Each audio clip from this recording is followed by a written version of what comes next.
반갑습니다. 모두 한 주 잘 지내셨습니까? 네. 이 매주 이렇게 건강한 모습으로 함께 예배드릴 수 있다는 것이 얼마나 감사한지, 또 매주일 이렇게 함께 모여서 하나님을 예배함으로 또 하나님 안에서 새 힘을 얻을 수 있다는 것에 또한 감사하고, 또 이 시간이 하나님이 함께 하시는 시간이 되기를 소망해 봅니다. 오늘도 주의 말씀으로 새로운 은혜와 힘과 깨달음을 얻어가는 이 시간 되기를 바랍니다. 지난 시간 우리는 하나님께서 이 고넬료와 베드로에게 각각 환상을 보여주시며 말씀하시는 장면을 함께 보았습니다. 그 두 환상이 하나로 맞춰지는 사건이 오늘 본문입니다. 이 만남은 기독교 역사에 있어서도 획기적인 만남이었지만 당연히 두 사람에게도 큰 변화의 사건이었습니다. 오늘 이 말씀을 통해서 우리가 깨달아야 될 것은 무엇인지, 기억하며 따라야 할 것들은 또한 무엇인지를 생각해보는 이 시간 되기를 바랍니다. 그들에게 큰 변화의 사건이 된 오늘의 말씀이 또 오늘 우리에게도 큰 변화와 순종으로 나아가는 그런 시간 되기를 소망합니다. 첫째, 다 하나님 앞에 있나이다. 베드로는 하나님이 깨끗하게 하신 것을 속되다 하지 말라는 이 하나님의 말씀에 혼란스러웠습니다. 그런데 그때 밖에서 베드로를 찾는 사람들의 음성이 들립니다. 그리고 이어서 성령께서 그에게 말씀하시길, 그들을 베드로에게 보낸 분이 성령님이라 말씀하시며 그들을 따라가라 하십니다. 베드로는 그들을 집 안으로 들였고 그 집에서 하룻밤을 묵게 합니다.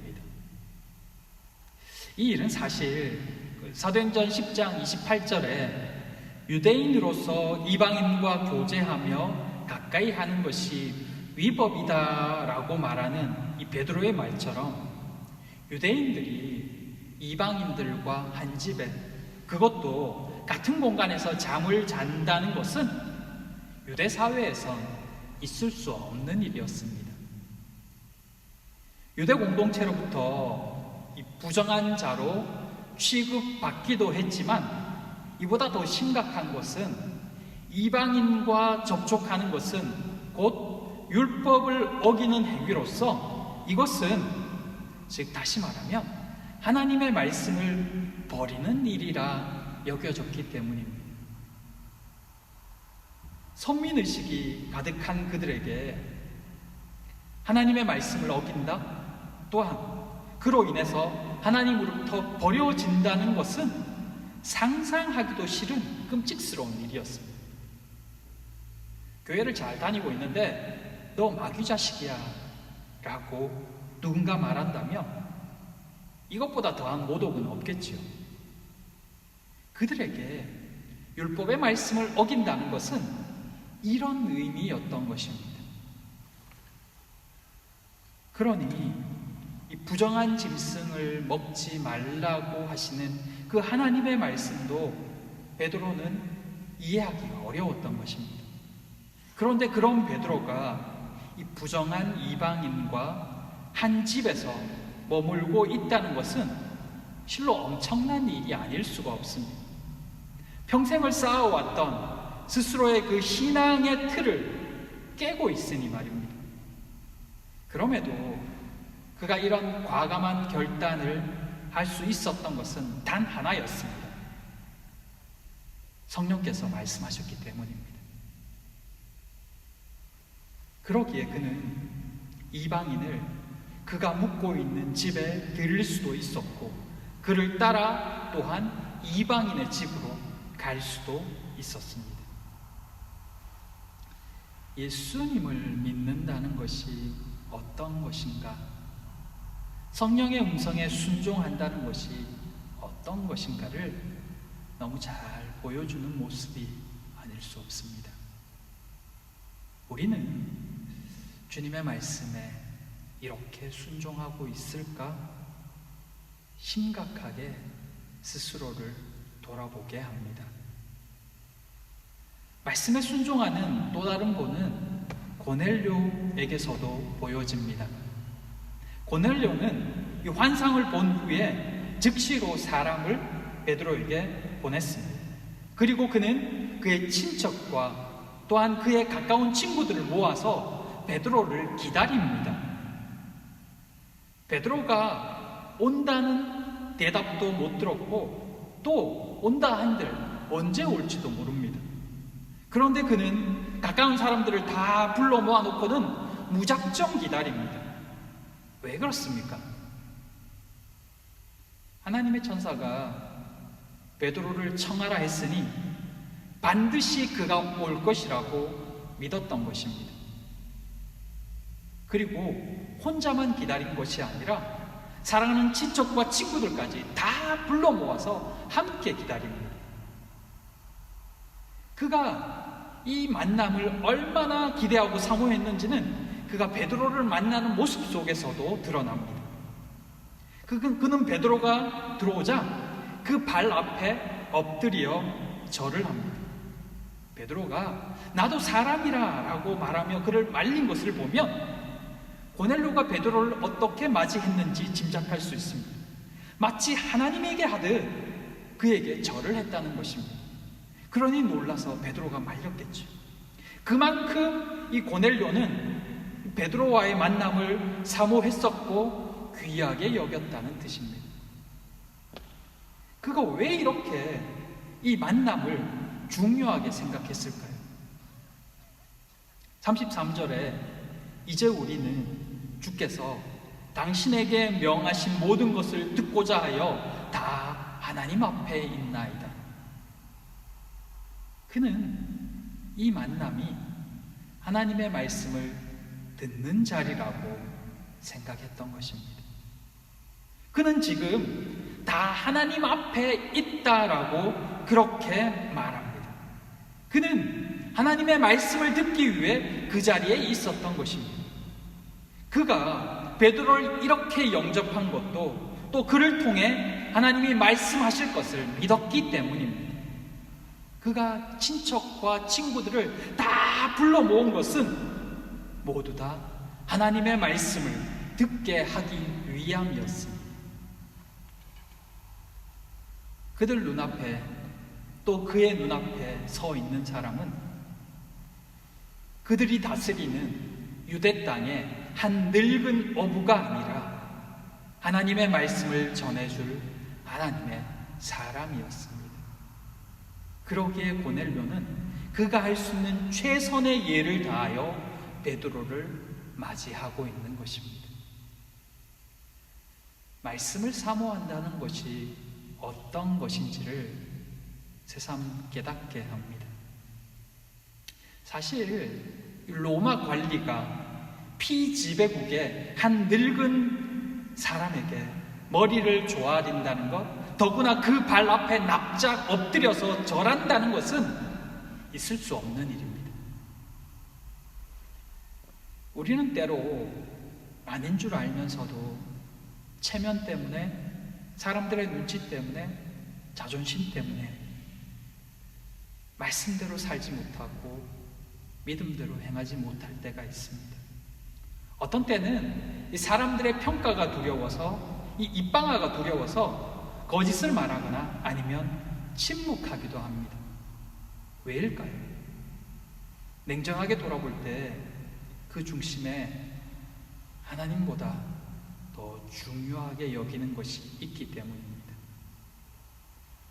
고넬료의 모습은 이 언약궤가, 법궤가 예루살렘 성으로 다시 돌아왔을 때 그 법궤를 보며 덩실덩실 춤을 추고 있었던 다윗 왕의 모습을 떠올리게 합니다. 얼마나 기뻤던지 자신의 속살이 드러나는 것도 모르고 열심히 춤을 추었습니다. 그만큼 언약궤가 다시 되돌아오는 것이 기뻤던 것입니다. 사람들이 뭐라 하든 말입니다. 고넬료는 하나님이 자신에게 말씀하시기 위해 사람을 보냈다는 것이 너무 기쁘고 감사했습니다. 그래서 그 말씀을 전하러 오는 베드로마저도 하나님을 대하듯 맞이했다는 것입니다. 그는 주께서 베드로에게 명한 것을 다 듣기 위해 다 하나님 앞에 있다고 말합니다.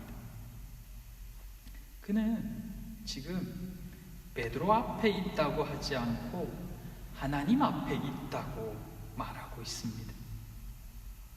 베드로를 통해 하시는 말씀이 다 하나님의 말씀임을 믿고 있다는 뜻입니다. 그리고 실제 하나님 앞에 있다고 생각했습니다.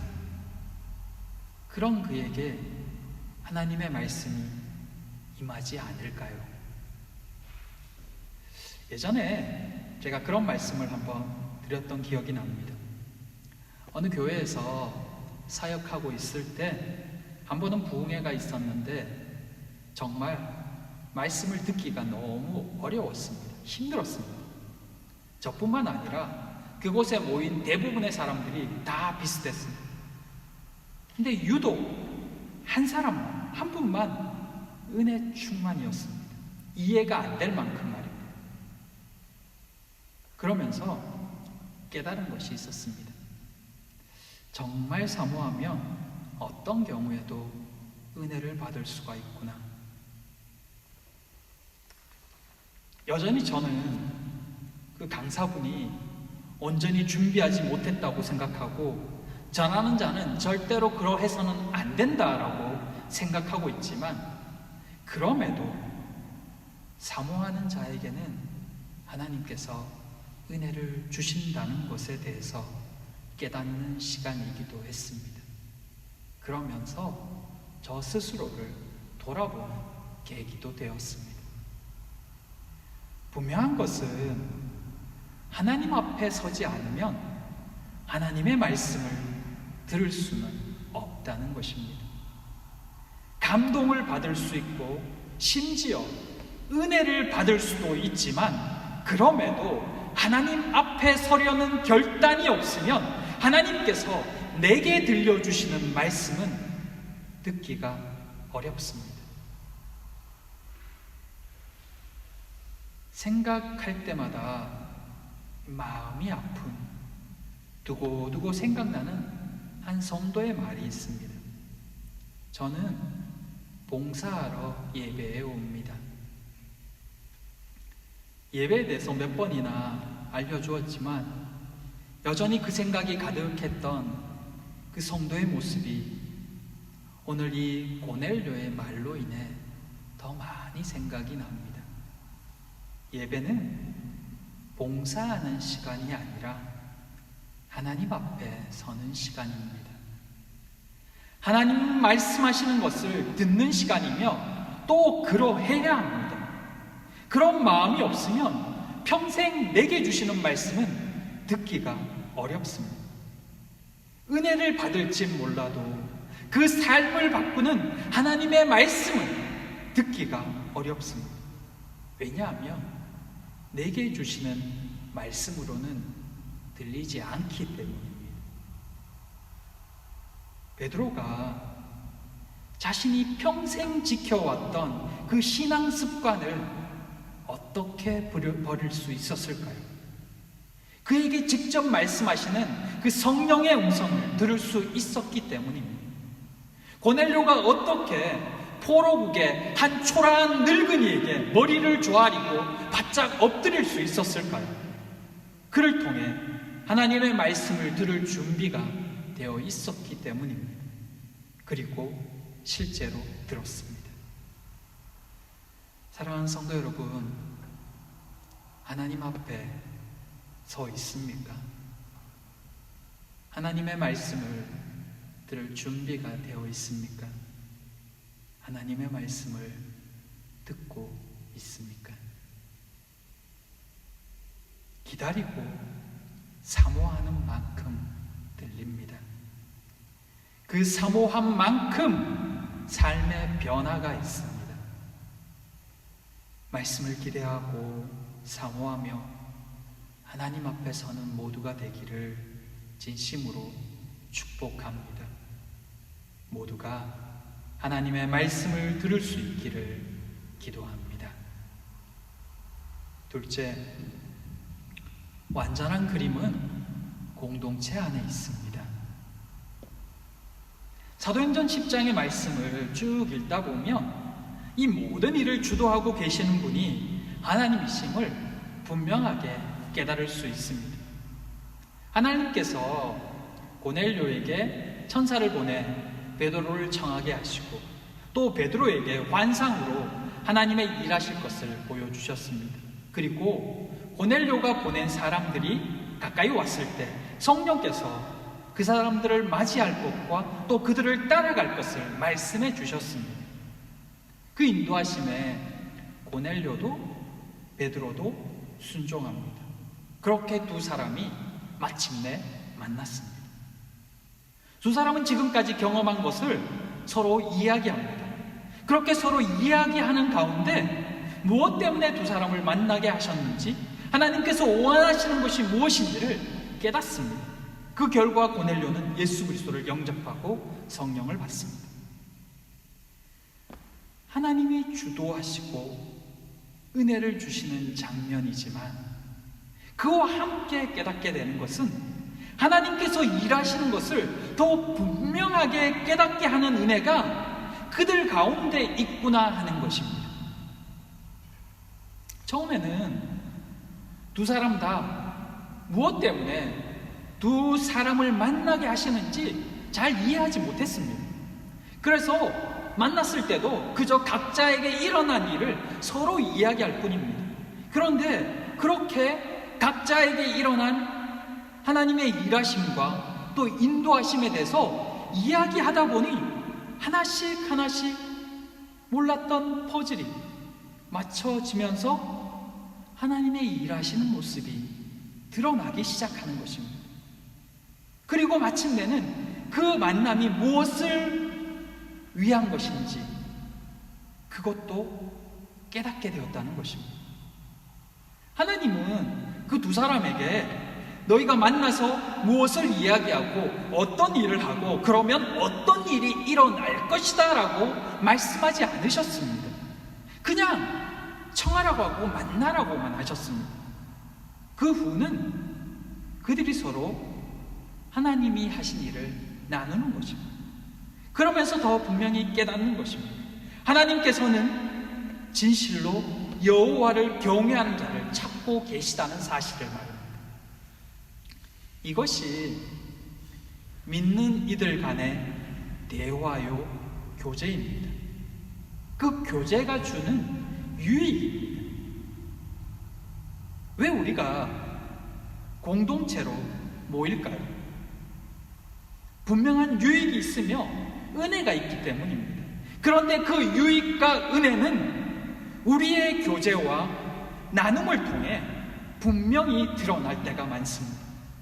서로에게 주신 은혜와 감동과 깨달음을 나누기 시작할 때 그 시간들을 통해서 왜 우리에게 공동체를 허락해 주셨는지가 더욱 분명하게 드러난다는 것입니다. 우리가 모일 때 왜 은혜를 나누고 삶의 간증을 나누어야 하는지가 여기에 있습니다. 왜 우리가 세상 이야기로 우리의 만남의 시간을 허비하지 말아야 하는지가 여기에 있습니다. 세상 이야기하라고 우리에게 공동체를 허락하신 것이 아니기 때문입니다. 그렇게 시간을 보내는 것은 우리에게 주신 은혜를 누리지 못하게 하는 것이기 때문입니다. 하나님의 일하심을 우리는 다 알지 못합니다. 다 알 수도 없습니다. 그런데 그 비밀을 조금 더 명확하게 이해하게 하는 한 가지 길이 바로 공동체 안에서의 교제입니다. 각자에게 주신 그 은혜의 퍼즐 한 조각들이 은혜를 나누는 가운데 조금씩 맞춰지고 그것을 통해 우리 개인과 또 공동체를 향하신 하나님의 일하심을 좀 더 명확하게 보게 된다는 것입니다. 창조주가 우리 가운데 또 우리를 통해서 일하고 계심을 보는 것은 믿음의 공동체인 또 믿음을 가진 우리에게는 큰 힘이자 위로가 아닐 수 없습니다. 그런데 우리 각 개인에게 은혜를 주시는 것도 큰 감사이지만 실제 우리에게 주신 그 은혜만으로는 하나님이 이끌어 가시는 그 큰 손길을 분명하게 느끼지 못할 때가 있습니다. 세상의 거대한 유혹과 위협 앞에서 내게 주신 그 은혜의 조각만으로 맞서 싸워 이기고 버티기에는 힘들 때가 있습니다. 하지만 공동체 안에서 그 은혜의 조각들이 합쳐지고 그래서 더 크신 하나님의 은혜와 손길을 깨닫게 되면 그것은 우리를 믿음 안에 더욱 단단히 서일 수 있도록 붙들어주는 힘이 된다는 것입니다. 서로에게 주신 은혜들을 나눌 때 혼자서는 다 깨달을 수 없는 은혜와 하나님의 능력을 경험하게 되고 그것은 우리를 더욱 믿음 안에 서 있을 수 있게 해준다는 것입니다. 그런데 그 은혜를 위해 주신 공동체의 유익을 세상의 이야기와 심지어 험담과 편가리기로 허비해버린다면 이처럼 미련한 행동이 없는 것입니다. 그 유익을 누리지 못하다 보니 심지어는 공동체가 필요 없다고 생각하여 자신에게 주신 그 은혜 한 조각만을 붙들고서는 공동체를 떠나버리는 안타까운 일마저 생겨나는 것입니다. 오늘 본문은 공동체가 왜 우리에게 필요한지를 잘 보여줍니다. 각자에게 주신 은혜를 기회가 있을 때마다 자꾸 나누어야 합니다. 우리에게 행하신 하나님의 일하심을 서로 간증해야 합니다. 그러다 보면 하나님의 일하시는 더 큰 그림을 볼 수 있게 되고 그로 인해 우리가 무엇을 행해야 될지를 더 분명하게 알아가게 되는 것입니다. 이것을 깨달은 공동체는 믿음 안에서 더 단단해지고 이것을 잃어버린 공동체는 더욱 분열하고 힘을 잃어버립니다. 오히려 이 이단이나 사이비들은 이 하나님이 주신 이 놀라운 능력들을 교묘하게 사용해서 더 뭉치는데 교회 공동체는 이 하나님이 주신 은혜의 능력들을 잘 사용하지 못하고 누리지 못해서 힘없는 공동체가 되어버리곤 하는 것을 종종 목격하곤 합니다. 모일 때마다 은혜를 나누고 우리를 통하여 일하시는 그 하나님의 손길을 나누어야 합니다. 그것이 서로가 살고 공동체가 회복되는 비결입니다. 그러는 가운데 다시 복음의 불길이 살아납니다. 우리가 만날 때 어떤 이야기들을 주로 나누는지 생각해 보십시오. 그러면 우리의 영혼이 어떤 상태가 되고 있는지 확인할 수 있습니다. 부모가 자식을 보면서 이 자식이 커서 뭐가 되겠어? 공부도 못하고 멍청하고 할 줄 아는 것도 없는데 뭘 기대하겠어? 이렇게 말한다고 합시다. 그 아들은 뭐가 될까요? 누구에게도 사랑받지 못하는 사람으로 클 가능성이 굉장히 높습니다. 부부가 다른 사람들을 만날 때마다 서로를 험담한다면 그 부부 사이가 좋아질까요? 평생 원망거리, 불평거리만 가득한 부부 생활이 될 것입니다. 세상에서도 그러할진데 신앙 안에서 우리가 하나님을 바라보며 교회 공동체를 바라보며 성도들을 바라보며 하는 말들은 더욱 그러하지 않을까요? 예전에 들었던 또 하나의 참 마음 아프면서도 복받지 못하게 하는 말을 하는 분이 있었습니다. 우리 같은 개척교회에 누가 오겠어요? 그분은 참 열심 있고 하나님을 잘 믿는 개척 멤버였는데 목사 앞에서도 그런 말을 하곤 했었습니다. 어쩌면 현실을 스스로 위로하는 말이기도 했지만 그런 속에서 하나님의 일하심을 보기는 어렵습니다. 이미 많은 은혜들을 주셨음에도 그것을 고백하는 것보다 눈앞에 보이는 현실을 더 크게 보고 있다는 증거이기 때문입니다. 그 가운데 하나님의 일하심은 더 일어나지 않습니다. 이것은 우리 모두가 더 애써야 하는 부분입니다. 하나님은 이미 우리에게 많은 은혜들을 주셨습니다. 우리를 지키고 계십니다. 그런데 그것이 서로 안에서 고백되어질 때 그 각자의 조각이 더 큰 은혜로 합쳐져서 우리에게 되돌아오고 그것이 복음의 전파로 흘러가는 것입니다. 그렇게 공동체가 건강해지고 믿음의 공동체로 거듭나게 되는 것입니다. 사랑하는 평안의 가족 여러분, 오늘 본문이 우리에게 깨닫게 하시는 이 은혜의 비결을 꼭 붙잡기 바랍니다. 공동체를 통해 누릴 수 있는 이 큰 은혜를, 이 큰 힘과 위로를 놓치지 말기 바랍니다. 서로 사는 이야기도 좋지요. 나눠야 되지요. 그러나 그런 중에도 하나님의 은혜를, 하나님이 내게 부어주신 그 사랑을 놓치지 않고 나누기를 힘쓰시기 바랍니다. 그러면 내가 하는 그 말을 내 귀로 들으면서 내가 다시 은혜를 받고 내가 다시 힘을 얻습니다. 상대방도 그러하겠지만 내가 하나님 앞에 다시 설 수 있습니다.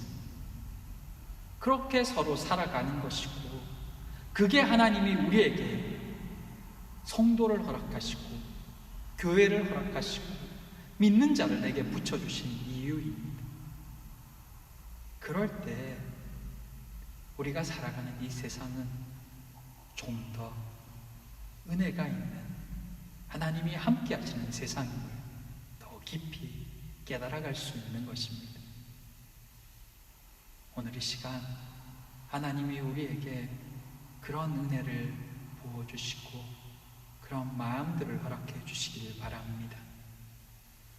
코로나로 함께 모이기 힘들지만 그러나 기회가 있을 때마다 또 시간이 있을 때마다 이런 은혜를 나눌 때 몸은 멀리 떨어져 있어도 마음과 신앙은 하나님 앞에서 더 단단해지고 돈독해지는 것을 경험할 수 있게 될 것입니다. 사랑하는 우리 모든 평안의 식구들이 더 큰 은혜 속에서 그렇게 복음의 길에 귀하게 사용되지기를 진심으로 축복하며 기도합니다. 기도하겠습니다. 사랑과 은혜의 하나님, 우리를 진델핑엔 평안교회라는 공동체로 묶어주심에 감사드립니다. 이 공동체를 통해 주실 은혜를 기대하며 또한 하나님께 감사를 올려드립니다. 우리 모두가 날마다 하나님 앞에 설 수 있도록 늘 저희를 붙들어 주시옵소서. 우리의 입술과 생각을 지켜 주시옵소서.